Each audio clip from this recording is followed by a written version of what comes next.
K P. Naushad Ali ഒരു തരംഗമില്ലാത്ത തെരഞ്ഞെടുപ്പ് എന്ന് പറഞ്ഞു. അപ്പോൾ ഭരണവിരുദ്ധ തരംഗമോ മോദി വിരുദ്ധ തരംഗമോ ഇല്ലെങ്കിൽ എങ്ങനെയാണ് പ്രതിപക്ഷത്തിന് അധികാരത്തിലെത്തുന്നത് പോലെ അല്ലെങ്കിൽ ഒരു അട്ടിമറി സാധ്യമാക്കുന്നത് പോലെ ഒരു കാര്യം സംഭവിപ്പിക്കാൻ കഴിയുക? കാരണം എന്താണെന്ന് വെച്ച് കഴിഞ്ഞാൽ നോക്കൂ, ഇപ്പോൾ ഇലക്ഷനിൽ കുറച്ച് ആളുകൾ വോട്ട് ചെയ്തില്ല എന്ന് തന്നെ വെക്കുക. ഒരു ഇലക്ഷനിൽ വളരെ പ്രധാനമാകുന്ന കുറേ കാര്യങ്ങളുണ്ട്. രാഷ്ട്രീയത്തിൽ മണി, മസിൽ, മെഷീനറി, 3 എമ്മുകൾ വളരെ പ്രധാനമാണ്. അപ്പോൾ BJP സംബന്ധിച്ച് പണമുണ്ട്, അവരെ സംബന്ധിച്ച് ആളുകളുണ്ട്, സംഘടനാ സംവിധാനമുണ്ട്, അവർക്ക് വോട്ട് ചെയ്യാൻ സാധ്യതയുള്ളവരെ ബൂത്തുകളിൽ കൊണ്ടുപോയി വോട്ട് ചെയ്യിപ്പിക്കാനുള്ള സംവിധാനമുണ്ട്. ഉത്തരേന്ത്യയിൽ കോൺഗ്രസിന് അതില്ല. പ്രത്യേകിച്ച് ഇപ്പോൾ SP-ക്കോ RJD-ക്കോ ഒരു പരിധിവരെ ഉണ്ടാകാം, പക്ഷേ കോൺഗ്രസിന് പലയിടത്തും തീർത്തും അത് ദുർബലമാണ്. ഇപ്പോൾ മധ്യപ്രദേശിൽ നിങ്ങൾ പ്രതീക്ഷിച്ചയിടത്ത് നിന്ന് പരാജയപ്പെടുന്നത് നമ്മൾ കഴിഞ്ഞ നിയമസഭാ തെരഞ്ഞെടുപ്പിൽ കണ്ടു. പ്രധാനമായും ചൂണ്ടിക്കാണിച്ചൊരു വിഷയം സംഘടനാപരമായ വീക്ക്നെസ് ആണ്, ഓർഗനൈസേഷണൽ വീക്ക്നെസ് ആണ്. BJP-ക്ക് സംഘടനയുണ്ട്, നിങ്ങൾക്കതില്ല എന്നുള്ളതാണ്. അപ്പോൾ അത് നമ്മൾ ദേശവ്യാപകമായി ആപ്ലിക്കബിൾ ആക്കിയാൽ നോക്കൂ, ഈ പറഞ്ഞ എല്ലാ തരത്തിലുള്ള നെഗറ്റീവായ കാര്യങ്ങളും അവിടെ ഉണ്ടെങ്കിലും BJP ജയിക്കുന്ന സാഹചര്യം വരും.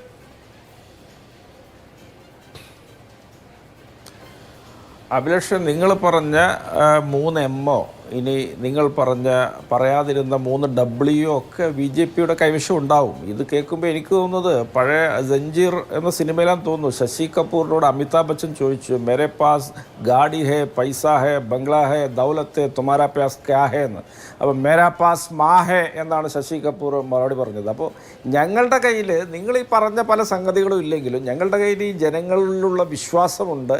ഞങ്ങളുടെ സത്യസന്ധവും സുതാര്യവുമായ ആദർശവും സമീപനങ്ങളും ജനങ്ങളുടെ മുമ്പാകെ വെക്കാൻ ഞങ്ങൾക്ക് കഴിയുന്നുണ്ട്. പിന്നെ BJP-യിലേക്ക് ഒഴുകിച്ചേരുന്ന ആളുകളെ നിങ്ങളൊന്ന് എടുത്ത് പരീക്ഷിച്ചാൽ മതി. അത് ദേശീയ ബോധം കൊണ്ട് കലശലായ പ്രാണവേദന എടുത്തിട്ട് പോകുന്ന ആളുകളാണോ, ED-യും CBI-യും ഇൻകം ടാക്സും ഒക്കെ വേട്ടയാടിയിട്ട് ഒരു ഗതിയില്ലാതെ അവിടെ ചെന്ന് അടിയുന്ന ആളുകളാണോ എന്നൊക്കെ നമ്മൾ ഒരുപാട് ചർച്ച ചെയ്ത കാര്യമായതുകൊണ്ട് ഞാൻ ഈ യുവരാജ് പറഞ്ഞ അത്തരം കാര്യങ്ങളിലേക്കൊന്നും ഞാൻ പോകുന്നില്ല. ഞാൻ നമ്മുടെ തെരഞ്ഞെടുപ്പ് പറയാം. ഇവിടെ BJP-ക്കാർ എല്ലാ ചർച്ചകളിലും പറയുന്നത് അവർ നികത്താൻ പോകുന്ന ഇടങ്ങൾ, സംസ്ഥാനങ്ങൾ പശ്ചിമ ബംഗാളും ഒറീസയുമാണെന്നാണ് പറയുന്നത്. ഈ ഒറീസയിലെ 21 ലോക്സഭാ സീറ്റാണ് അഭിലാഷമുള്ളത്. അവിടെ നിലവിൽ 8 സീറ്റുകൾ BJP-ക്കുണ്ട്. ഇനി BJP അവിടെ സീറ്റ് നില ഉയർത്തിയാൽ പോലും ഏതുവരെ ഉയർത്താൻ പറ്റും എന്നുള്ളതിനെ കുറിച്ചൊക്കെ നമുക്കൊരു കണക്കില്ല. ഏറിയാൽ ഒരു 3-4 സീറ്റ്, ഞാൻ അങ്ങനെ ഒരു സാഹചര്യം ഒരിക്കലും ഉണ്ടാവുമെന്ന് കരുതാത്തയാളാണ്. പക്ഷേ അവരുടെ വാദം മുഖവിലക്കെടുത്താൽ അതുവരെ അത് ഉയരുകയുള്ളൂ.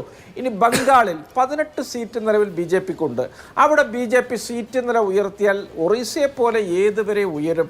അതൊക്കെ വിരലിലെണ്ണാവുന്ന ചില ശുഷ്കമായ സംഖ്യകളിൽ ഒതുങ്ങി നിൽക്കും. അതുകൊണ്ട് BJP-ക്ക് ഉത്തരേന്ത്യയിൽ ഉടനീളം ഹരിയാനയിൽ ചുരുങ്ങുന്ന, പഞ്ചാബിൽ ചുരുങ്ങുന്ന, UP-യിൽ ചുരുങ്ങുന്ന, പിന്നെ രാജസ്ഥാനിലും ഛത്തീസ്ഗഡിലും ജാർഖണ്ഡിലും മഹാരാഷ്ട്രയിലും ബീഹാറിലും കർണാടകയിലൊക്കെ ചുരുങ്ങുന്ന സംഖ്യകളെ എങ്ങനെ നികത്താൻ കഴിയുമെന്നാണ് നിങ്ങൾ പറയുന്നത്?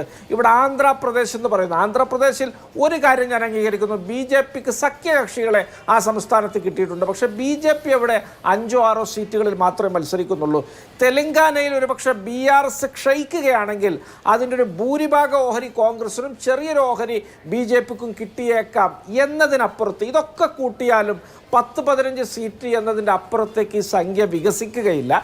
എന്നാൽ BJP-ക്ക് ന്യായമായിട്ട് കുറയാൻ പോകുന്ന സീറ്റുകളുടെ എണ്ണം 70-80ഓളം സീറ്റുകളാണ്. അപ്പോൾ തീർച്ചയായിട്ടും ഈ രാജ്യത്ത് BJP വളരെയധികം താഴേക്കിറങ്ങി വരുന്നതിൻ്റെ ഒരു വ്യക്തമായ ലോജിക്കലും അനലറ്റിക്കലുമായ ഒരു പശ്ചാത്തലമുണ്ട്.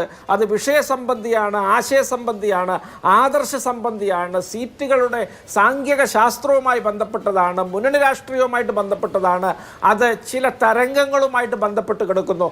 പിന്നെ ഇവിടെ യുവരാജ് പറഞ്ഞു, ഞങ്ങളെങ്ങാനും പിന്നെ ജയിച്ചു കഴിഞ്ഞാൽ നിങ്ങളെ വികസനം പറഞ്ഞിട്ട് തോറ്റു എന്ന് പറയുമല്ലോ. അത് നിങ്ങൾ വർഗീയതയാണ് പറഞ്ഞുകൊണ്ടിരിക്കുന്നത്.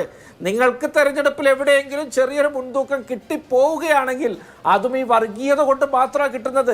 എത്രമാത്രം നരേറ്റീവുകൾ പറഞ്ഞു. മൻമോഹൻ സിംഗിനെ തെറ്റായി ഉദ്ധരിക്കുന്നു, മംഗല്യസൂത്ര, പെറ്റ് പെരുകുന്നവർ തുടങ്ങി മുജ്റ ഡാൻസ് എന്ന് വരെ പറയാണ്. ഈ മുജ്റ ഡാൻസ് എന്താ നമുക്കറിയില്ല, ഏതോ ഒരു അശ്ലീല നൃത്തമാണെന്നാണ് നമ്മുടെയൊക്കെ ഒരു കാഴ്ചപ്പാട്. അതുവരെ നിർലജ്ജം ഇന്ത്യൻ പ്രധാനമന്ത്രി അങ്ങ് തട്ടിവിടുകയാണ്. അദ്ദേഹം ഇന്ന് ലവ് ജിഹാദിനെ പറ്റി പറയുന്നു. അദ്ദേഹം മഹാത്മാഗാന്ധിയെക്കുറിച്ച് ഒരു സിനിമ ഇറങ്ങിയില്ലായിരുന്നെങ്കിൽ അദ്ദേഹത്തെ ആരും അറിയാതെ പോകുമായിരുന്നു അങ്ങ് വിദേശത്തൊക്കെ ഉള്ളവരെന്ന് പറയുന്നു. ഇവിടെ അവിടെ ഗുജറാത്തിലൊരു കലാപം ഉണ്ടായതുകൊണ്ട് മാത്രം ഇന്ത്യൻ രാഷ്ട്രീയത്തിൽ മുൻനിരയിലേക്ക് വരാൻ കഴിഞ്ഞതിൻ്റെ സ്വാനുഭവമൊക്കെ ഓർത്ത് നരേന്ദ്രമോദി മറ്റുള്ളവരിലൊക്കെ അത് സാമാന്യവൽക്കരിക്കാൻ നിന്നാൽ, അതും ഇന്ത്യയുടെ രാഷ്ട്രപിതാവിനെയൊക്കെ തൊട്ട് കളിക്കുമ്പോൾ ഇദ്ദേഹമൊക്കെ ഏത് മാനസികാവസ്ഥയിലാണ് എന്ന് ഞാൻ ചിന്തിച്ചു പോവുകയാണ്. ഇദ്ദേഹത്തെയാണോ ദൈവം പരമാത്മ നേരിട്ട് പറഞ്ഞയച്ചത്? ഇങ്ങനെയൊക്കെയാണോ പരമാത്മ പറഞ്ഞയച്ച ആളുകൾ പറയുന്നത് എന്നൊക്കെ ചിന്തിക്കാനുള്ള ബുദ്ധിയൊക്കെ ഉത്തരേന്ത്യക്കാർക്കുണ്ട് അഭിലാഷ്. എല്ലാ കാലത്തും ഈ മുസ്ലിം, ഹിന്ദു, പാകിസ്ഥാൻ, ഹിന്ദുസ്ഥാൻ, ബീഫ്, ബൈസ, ഗായ് എന്നൊക്കെ പറഞ്ഞിട്ട് ആളുകളെ പറ്റിച്ച് വോട്ട് നേടാൻ കഴിയുമെന്ന് ഇവരെങ്ങനെ വ്യാമോഹിക്കുന്നു? 10 കൊല്ലം ഇവർ തുടർച്ചയായിട്ട് വിജയിക്കുകയും ഇങ്ങനെ അടക്കി ഭരിക്കുകയൊക്കെ ചെയ്തില്ല. ഇതൊക്കെ കാണുന്ന ജനങ്ങളുണ്ട്. അധികാരത്തിന്റെ ആധിക്യത്തെ എല്ലാ കാലത്തും ഇന്ത്യൻ ജനാധിപത്യം വെറുത്തിട്ടുണ്ട്. അതിന് കോൺഗ്രസും ഇരയായിട്ടുണ്ട് 1977. അങ്ങനെ ഇന്ത്യൻ ജനാധിപത്യം എന്ന് പറഞ്ഞത് കീറിപ്പറിഞ്ഞ ദുർബലാവസ്ഥയിലുള്ള ഒരു അശു അല്ല എന്ന് BJP-ക്കാരെ സദയം ഓർമ്മിപ്പിക്കാൻ ഞാൻ ആഗ്രഹിക്കുന്നു. തീർച്ചയായിട്ടും ഇന്ത്യൻ ജനാധിപത്യത്തിന്റെ ഒരു ഉയർത്തെഴുന്നേൽപ്പ് ഈ തെരഞ്ഞെടുപ്പിൽ ഉണ്ടാകും. ശരി.